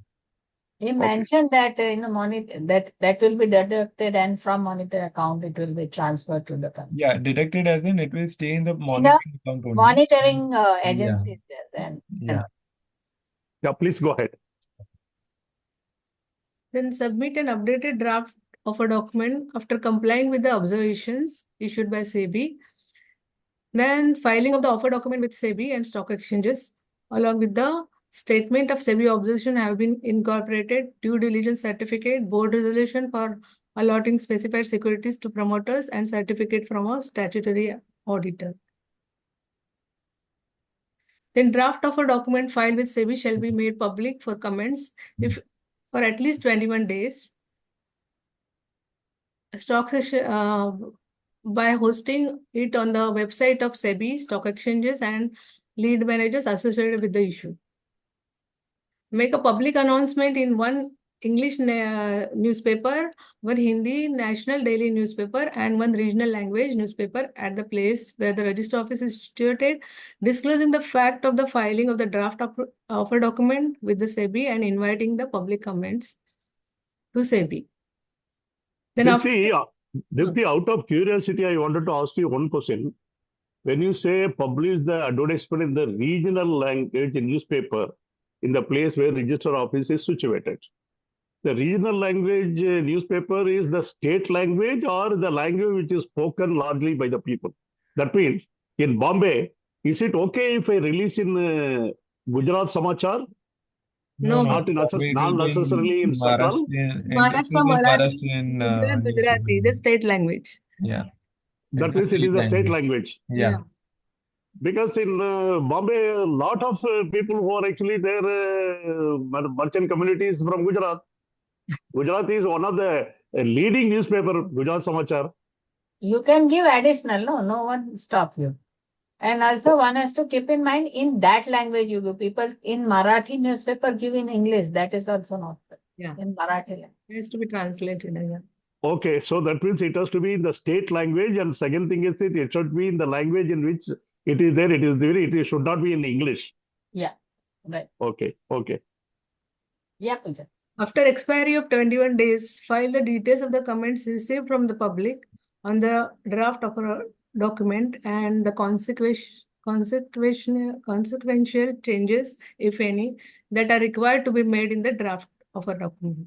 Right. So on this point, again, one thing that I would like to highlight is usually we do not receive any comments from the public. So if there are any queries with the public raised by way of complaint, those are the only things that we have to submit to SEBI. But otherwise, there are no such public comments which we receive ever on any of our transactions. Then issuer shall file red herring prospectus in case of book building or prospectus in case of fixed price issue with ROC. Make a pre-issue advertisement, that is again English national daily newspaper, Hindi regional language newspaper. This is the same, the price band advertisement, which I think I mentioned some time back. Here it comes. The issuer also announced the floor price and the price band at least 2 working days before the opening of the issue in the same newspaper in which the pre-issue advertisement was released or together with the pre-issue advertisement. IPO may be open within 12 months from the date of issuance of the observations by SEBI. IPO shall be opened after at least 3 working days from the date of filing of red herring prospectus. From the date of filing, the red herring prospectus and the prospectus with ROC. So after closing of issue, we have to file prospectus in form number JNL2 with ROC. Now closing of the IPO. IPO shall be kept open for at least 3 working days and not more than 10 working days. So here, Ashik, whether these 10 working days, that means in the regulation it is mentioned, but practically it is only... No, so the issues are open for 3 working days only. So what is mentioned in regulation is that the issue shall be open for minimum 3 working days. Okay. And beyond that, we only go if there is any event like a national calamity or something. Otherwise, the issue is kept open for 3 days only. So we cannot keep an issue open for less than 3 days. Okay. Minimum issue opening period is 3 days, but it can be extended. But usually, again, the extension also does not happen. Ensure that the basis of allotment is finalized in fair and proper manner in accordance with the procedure specified in Part A of the Schedule 14. Then submit a final post-issue report along with the due diligence certificate within 7 days of the date of finalization of basis of allotment or within 7 days of refund of money in case of failure of issue. Now post-issue advertisement. Advertisement shall be released within 10 days from the date of completion of the various activities in English, regional language, and the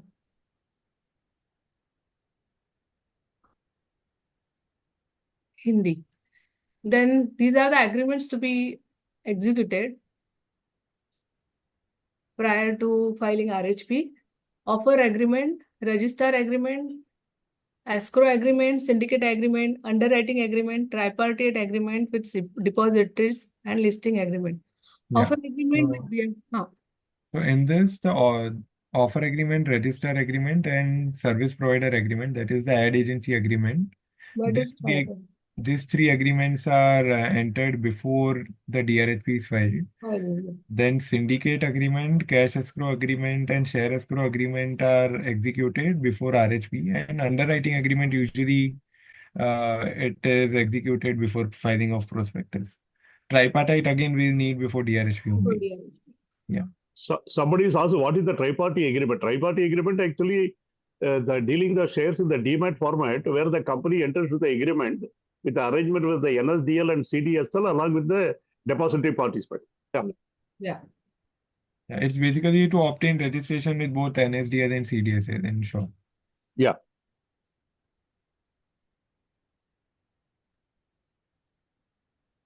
Now, these are the sections that means which are involved in the DRHP.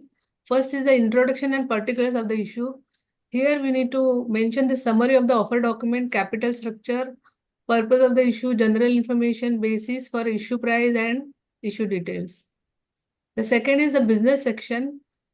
The business section, risk factors, industry section, management discussion and analysis.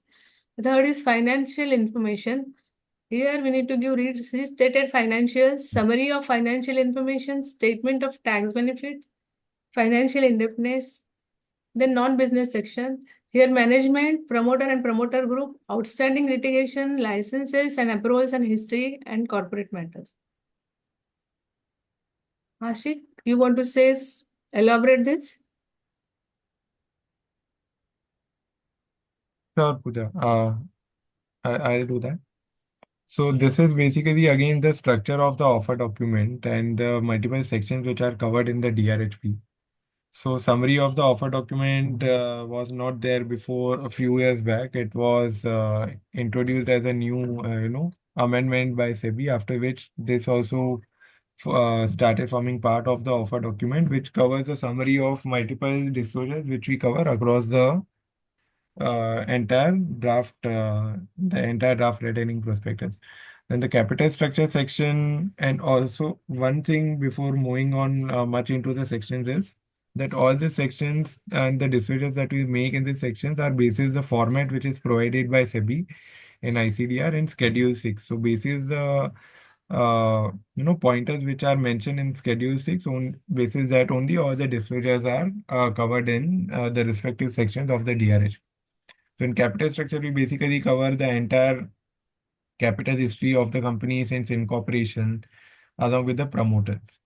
And general information contains various other information of the company, which includes the company history and the name of the company, or who is the company secretary, who are the bankers, who are the, uh, who are the auditors, where the company is registered, and what are the responsibilities of the BRLMs in case there are multiple BRLMs, that is merchant bankers in the IPO. Then basis for offer price, again, it basically includes details with respect to financial ratios and if the company has any listed peers and something around that. And issue details, again, it is mostly a one-pager chapter where we fill in the issue details, where we give the segregation of, fresh issue OFS, and then further elaborate it by breaking it up in anchor, HNI, and retail portion. Yes, in capital structure, we do give the build-up of promoters from incorporation. That is from the first allotment that was made to them.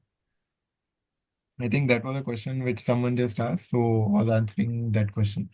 And in business risk factors section, we cover the entire business history of the company, like how the company started and what business the company is doing, and overall how the company has done the business. And for here also in business section, before mentioning the name of the clients with whom the company is doing business, we have to take the consent from them as well. Otherwise, we cannot mention anyone's name in the business section. And the risk factors section, we give details of the risks which are associated with the company, which will include external risk as well as internal risk. And in industry section, we'll cover a broad, we usually appoint an industry agency which covers everything with respect to the company and the industry in which the company operates. And the management discussion and analysis is a section where the year-to-year comparison of financials is given on a line-by-line item basis. For example, the revenue for all the 3 years is compared. Then the data for all the P&L items are basically compared. All the cash flow items are compared in the MD&A section. So these are more broad major chapters of the DRHP. And one important chapter which I missed is I think the management and promoter group section, which throw lights on the entire management of the company, which includes directors and KMP, SMP, and their brief profiles along with the remuneration that is paid to them. And in promoter and promoter group, we cover entire details of you can say uh, the promoter and their immediate relatives and the groups which form part of the promoter group basis the definition which was provided in the earlier slides. Somebody has actually asked her what is the restated financial.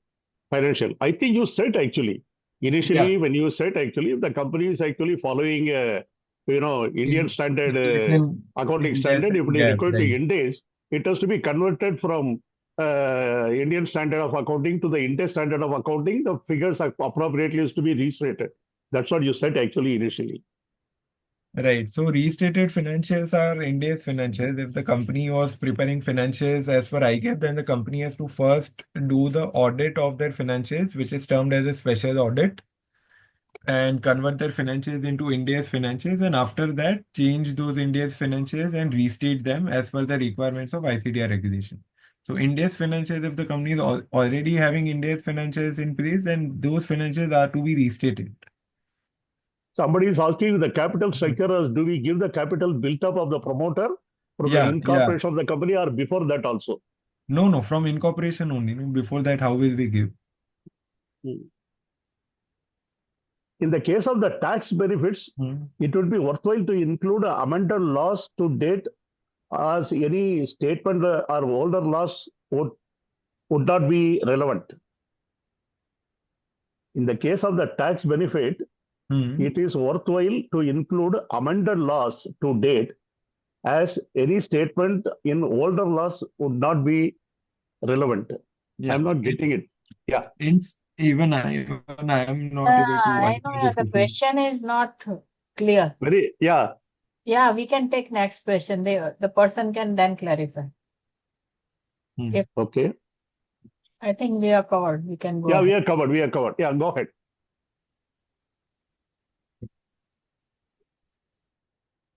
Now this is pricing and price band. SEBI allows free pricing for equity shares in an IPO. Issuer may mention floor price or price band in RHP. Or issuer may announce floor price or price band at least 2 working days before the bid opening in an IPO and at least 1 day before bid opening in FPO in the newspaper.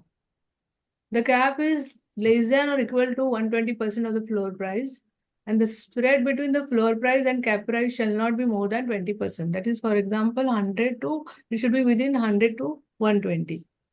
Floor price or final price not to be less than face value.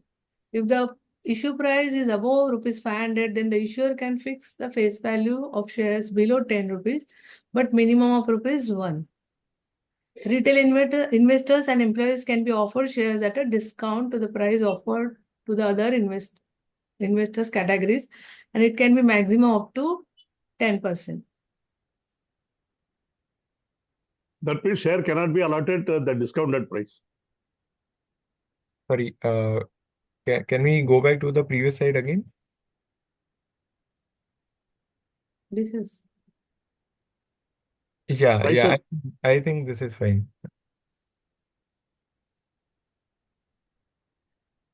There are certain price determining factors, that means which affect the price. This is the financials of the company, net worth, EPS, profit margin, industry PE ratio, standing of the company in the relevant industry, future prospect of the industry as well of the company, background of the promoters, and good corporate governance.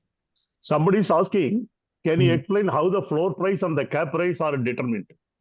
So floor price and cap price are basically determined basis the valuation that has been finalized. So for every company, the valuation is different, and the price at which they derive that valuation is different. So it is derived basis the valuation and it is more of an internal document of the company. Okay, go ahead. No price discovery, fixed price issue. In case of fixed price, the merchant banker and the company at which securities are offered will be allocated is fixed by the company and the merchant banker. With the consultation of the merchant banker, the company is fixing the price. Then fixed price is printed in the offer document, usually along with the reasoning. Then demand for securities offered is known only in this case, in the fixed price issue. The demand of the securities offered is known only after the closure of the issue.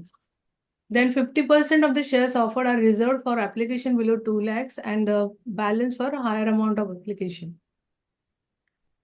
This is the process flow for fixed price issue. Appointment of merchant banker other than syndicate member, due diligence, filing with SEBI and stock exchange offer document, then receipt of in principle approvals and SEBI observations, determination of issue price, issue period price, filing of prospectus with ROC, issue opens, then applicant submits form to the intermediaries for uploading on the stock exchange platform, issue closes, then listing and the postal allotment. This is the fixed process flow for fixed price issue. The price discovery in the book built issue. Company may offer maximum of 20% price band in which one can bid for shares. Price band is independent of face value of shares. Floor price is the lower end of price. Cap price is the higher end of price. Again, it is up to 20%. That means rupees within, for example, 100 to 120. Issue price discover on the basis of demand at various price level. Here, when the issue opens, we can see the progress and the demands at various level. That in the next, we can discover that the issue is subscribed, oversubscribed, undersubscribed. That we can in each day we can see the progress. Investor must specify number of shares they want to buy, price they are willing to pay per share within the price band. Now these are the stages in book building issue. Company who is planning for IPO appoints a lead manager as a book runner. Investor give their bids for these shares to syndicate members. Bids have to be entered within the specific price band. Investor can revise a bid before the book closes. Syndicate members input the order in an electronic book through process called bidding. Book normally remains open for 3 days. On closure of the book building period, book runner evaluates the bids on the basis of demand at various price levels. Book runners and the issuing company decide the final price at which the securities shall be issued, and then final allocation of the securities to be made to the successful bidders. And for rest of the unsuccessful bidders, the money gets unblocked in their bank accounts.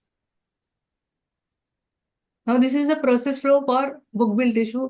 Everything is same, but here in the book building issue, the filing of red herring prospectus is there. After that, road shows, then book building, then pricing of allocation, then final prospectus with ROC, then listing, then funds transfer to the issuer or monitoring agency account, like Ashik told earlier, and then allotment and post-issue compliance. This is the process flow of book build issue. Then Difference between book build and fixed price will be in fixed price RHP is not filed and in book build RHP is filed. Is filed, yeah. Yeah. And in fixed price will not be issuing price band advertisement, which is the case in book build issue. And we cannot see the demands of from the investor in the fixed No, price. demands can be seen on the exchanges portal. Acha. It will be just at the higher end of the price band. Acha. That is a price which has been finalized by the company. Okay. Then allotment and post-issue filing with ROC. As per listing agreement, a company is required to complete allotment within 30 days of the date of closure of the subscription list. Then in case of book building, allotment shall be made not later than 15 days from the closure of the issue, failing which the interest at rate of 15% shall be paid to the investor. Now, post-filing with ROC is filing of pass-through for allotment of shares and filing of change request form for SIN updation. In case of OFS, pass-through is not there because there is no change in the shareholding. Now, Wherever the listed entity has appointed a monitoring agency to monitor utilization of proceeds arising out of fresh issue, the listed entity shall submit to the exchange any comments or report within 45 days from end of each quarter till the completion of the utilization of the proceeds arising out of from the fresh issue. Now this is the process flow for SME. In SME IPO, So this is for SME IPO. And before that, now I think you are starting SME IPO, right, Sujata? Yeah, somebody has actually asked for some 5 crores or something like that. Other things you cannot say main board. So that is No, no. Green shoe it is option I relevant. stopped, Yeah. no? Green shoe option now, as you can say that, then we can start SME. Yeah.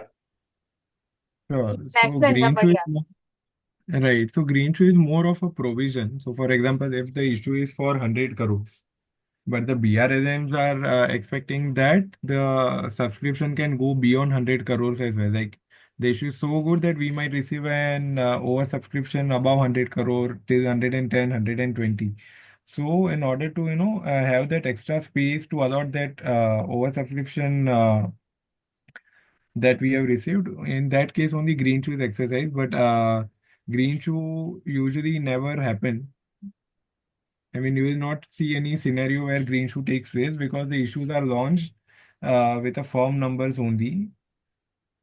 So at the time of launching the issue, the BRMs are certain about the amount that they want to raise, and the reason why they are certain about the amount they want to raise is because of the percentage that the promoters or the company wants to dilute. So if they go ahead with the green shoe, then that dilution percentage changes, and the green shoe options are not usually exercised anytime in IPO. And there are no provisions as well for the green shoes. Okay, thanks. Pooja, go ahead. now this is process flow for SME. Like main board, issuer appoints the SEBI registered intermediaries, except syndicate member, then due diligence, then lead manager files draft prospectus with stock exchanges. Here SEBI is not there. That means lead manager have to file draft prospectus with stock exchange, receipt of approval of stock exchange, then determination of issue period and price, filing of prospectus with ROC, issue opens, then applicant submits the application forms, then issue closes, then listing, and then post-listing requirements and allotment process. This is the process flow for SME. Here, merchant banker have to file the draft prospectus with stock exchange and not SEBI. Yeah. So again, one more thing, the only difference here that we experience is in the case of an SME, the SEBI is not involved. We only have to file the final offer document with SEBI. The approval on the draft offer document, SEBI is not required to provide. Only the exchanges provide, and hence the time required to this the company in SME is very short compared to how much time it takes in case of a main board IPO, where we have to take approvals from SEBI, because approvals from SEBI is a time-consuming process as compared to exchanges. So that entire time period of 90 days or 120 days can be eliminated, and it can be brought down to, you can say, 30 days or 35 days or something like that. This is the difference between main board and SME. That means SME IPO. The net tangible asset should be minimum of 3 crores in each of the preceding 3 years. Here, rupees 1.5 crores. Net worth should be at least 1 crore in each of the preceding 3 years. Positive net worth requirement is there, not specified. Then profit track record, average operating profit, positive in each of immediately preceding 3 years, at least 15 crore calculated on the restated and the consolidated basis during the preceding 3 full years. Here positive in at least 1 out of immediately preceding 3 years, not specified. Name change during the preceding 1 year, minimum 50% of the revenue should be generated from the name change activity. No such criteria for SME. Approval of the offer documents, SEBI and stock exchanges. Here only stock exchanges. Then IPO grading, it is not mandatory, but may obtain from main board. The company may obtain from credit rating agency, and in SME it is not required. IPO underwriting, non-mandatory in main board, 100% in SME segment. Then minimum application value is rupees 10,000 to rupees 15,000, in the range of 10,000 to rupees 15,000, and here rupees 2 lakhs in SME. Minimum subscription 90% in main board and 100% in SME. Minimum number of allottees 1,000 in main board and 50 in SME. Approximately timeline 6 to 9 months, and for SME 3 to 5 months. Cost generally involved is 6 to 8% of fundraising, and in SME 10 to 15% of fundraising. Post-issue paid-up capital minimum rupees 10 crores, maximum not specified, and here minimum not specified, maximum rupees 25 crores. Corporate governance provision under LODR applicable except for de minimis exemptions for such listed companies having both paid-up capital and net worth less than rupees 10 crores and rupees 25 crores respectively. Here, it is not applicable. Then the migration from SME to main board. If post-issue capital exceeds the SME threshold, that is INR 25 crores, the minimum, the company must migrate to the main board. And voluntary migration, an SME can migrate if they meet main board listing norms for a stipulated time, usually 3 years on the SME platform, plus other criteria. So they can go voluntarily also. The benefits are they get the better liquidity, higher coverage by analysis, and potential to attract large institutional investors. Akshar, you want to explain something about this? No, you have covered the thing, so we can move ahead. That's it from my side. Okay, let us look at the remaining question. What if the company is not completed full 3 years, say the only 2 years out of 10 months only? I mean, again, that is a very straightforward ask from the regulation that there should be a track record. If it is not there, then we cannot go ahead with the IPO. Registration on the score platform, please elaborate when it should be done.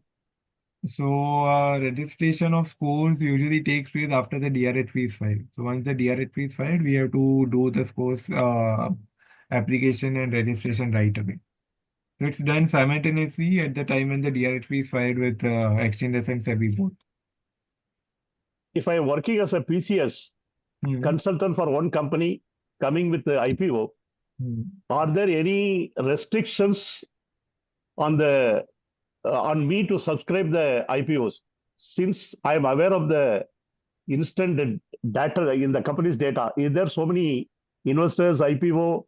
Does it form PAS? Sorry, it is a different question.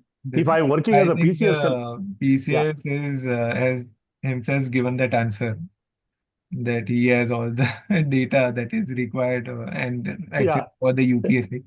So recommendation is to not apply, of course. If there are so many investors in IPO, does it the form PAS 3 is enough? I think Sujata because the list of authority is filed in only one Excel for we receive the entire list of authority in only one single Excel, right? Or maximum 2 or 3 Excel. But I think Sujata ma'am does most of the filing with us, so she'll be able to guide here better. So in case of large number of investors, we need to file multiple PAS 3. That means we have to see, suppose if there are 5 lakhs investors, so then we will take one Excel from the register that of 1 lakh. Then we will file that. If it reflects on the MCA side, then we will file another. Then like that we have to do.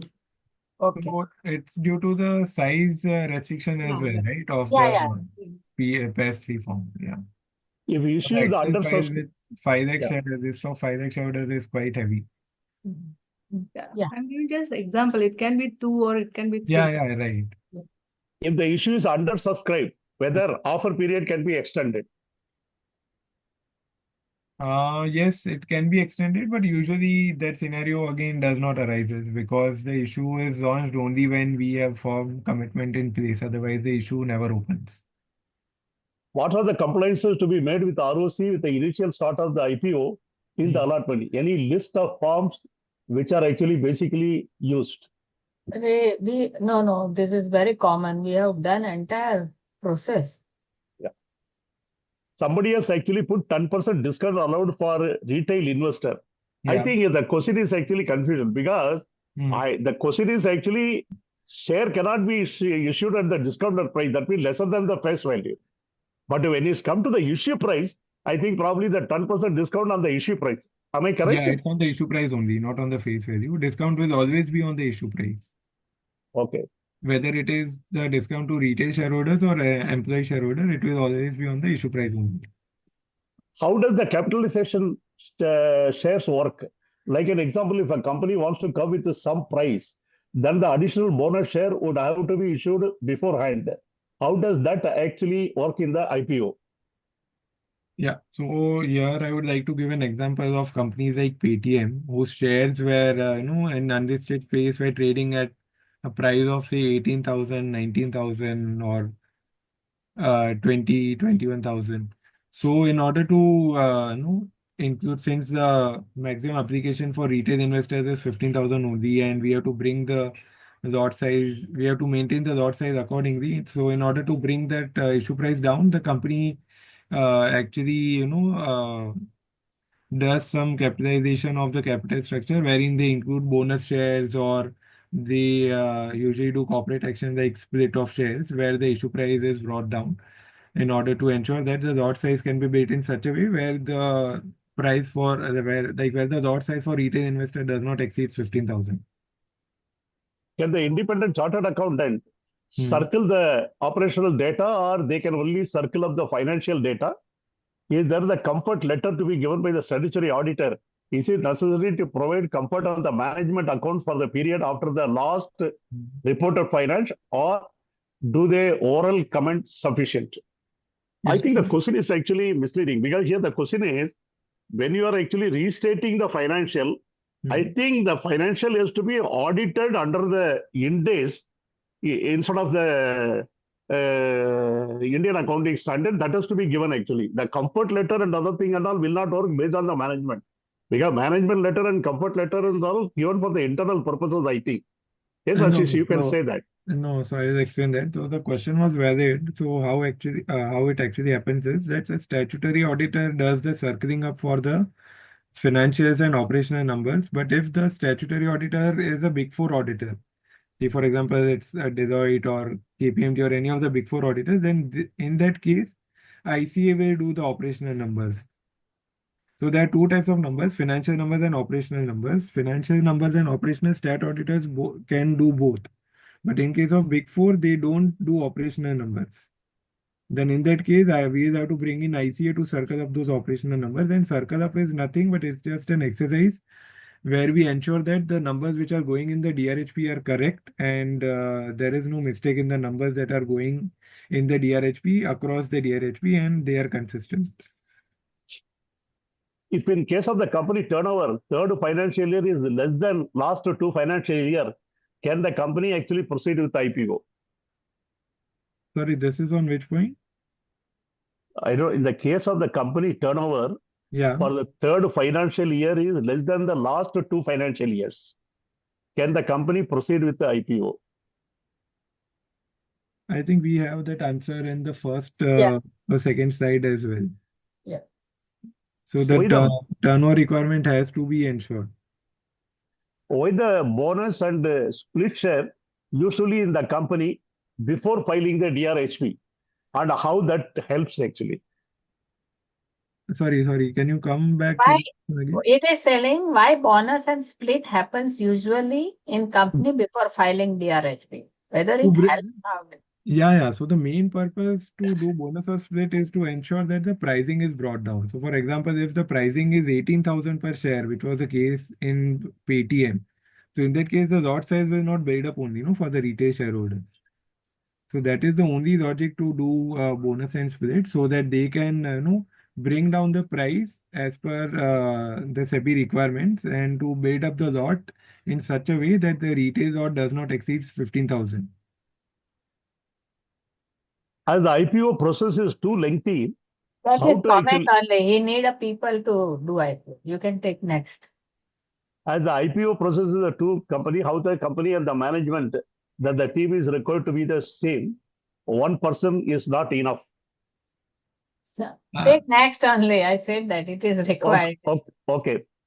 How can actually Paytm, being a loss-making company for many years, actually is the share as IPO when a minimum requirement of the make the profit in the last 3 years or so? Yeah, so in that case, again, there are two regulations. One is 6.1 and one is 6.2.